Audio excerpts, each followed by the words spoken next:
Hi guys! So the first thing we'll be talking about today is the nature of intimate relationships and what they require. So first of all, let's define intimacy. It doesn't have to be romantic. It can be any deep bond, let's say with a parent or child or two best friends. It can really be anything that has a deep bond. So according to Corey Floyd in Communication Matters, there's four main requirements for an intimate relationship. That is commitment, investment, interdependence, and tension. So commitment, that is the desire to stay into the relationship no matter what happens. And there's a whole bunch of different types of commitment that the relationship would require. So first, there's an emotional commitment, just being there for your partner, listening to their problems, and being aware of their well-being. There's also a social commitment.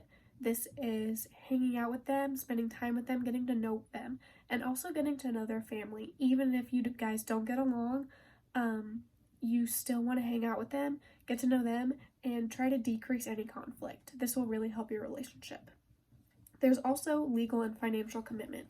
This is like a parent is legally required to provide their child with food, water, shelter, everything that they need to survive. So that's more of a parental commitment. And then investment. Every intimate relationship requires continuous investment into the relationship.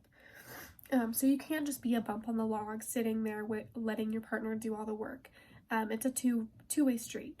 You both have to give your all, and you have to work to better your relationship. Get to know each other, pretend that it was the first day you met every single day. Like fall in love more and more each day, just to build that relationship that way. And then also, intimate relationships require interdependence, and this is just relying on one another, falling back on each other when they need each other.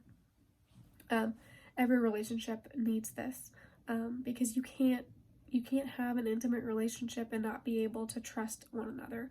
You have to be there in times of need.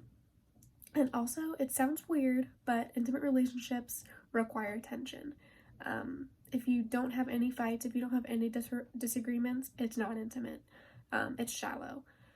So you have to go into an intimate relationship knowing that you will have some disagreements, and that's okay. Going back to the commitment thing, you have to stay there no matter what. Of course, if you're dating, that's a different story, but if you're married, one little petty fight it shouldn't sway you. It shouldn't change your opinion of the other person, because every single intimate relationship will have some sort of tension, whether that be through verbally fighting or something else. So that's really the four main things that intimate relationships require. So now that we've talked about that, let's go ahead and talk about what are the common expectations in all relationships. So going back to Corey Floyd and Communication Matters, the first one that most relationships say that they need is for their partner to be their best friend. And this really, really helps, because I know in my family, my parents always tell me, marry your best friend. And that's just because you always want someone who you've known for a long time, who knows you inside and out more than you know yourself.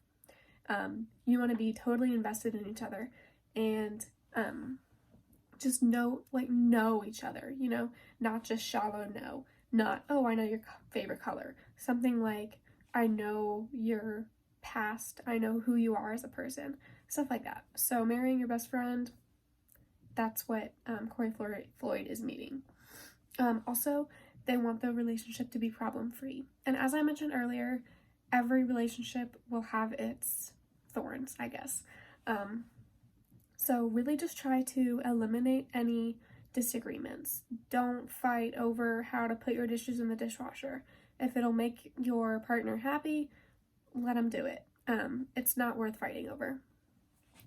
Also, the most important aspect of a good relationship is love, attraction, and happiness. And that just kind of explains it as itself.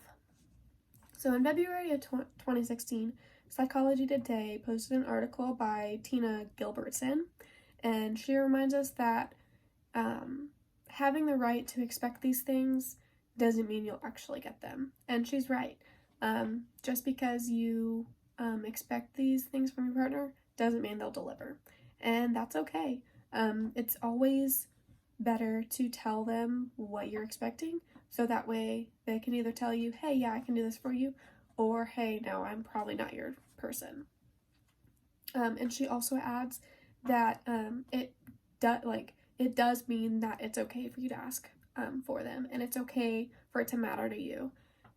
If somebody can't deliver what you want, it's okay to say, hey, like, let's take a break. So don't be afraid to let your partner know what you want in the relationship, because really it's the only way that you guys are going to connect, and you have to be really on the same level playing field. So that's really what most relationships want to be successful. So now that we've talked about the what most people want from a romantic relationship, we'll go ahead and talk about ways of making communication better in your intimate relationships. Thank you.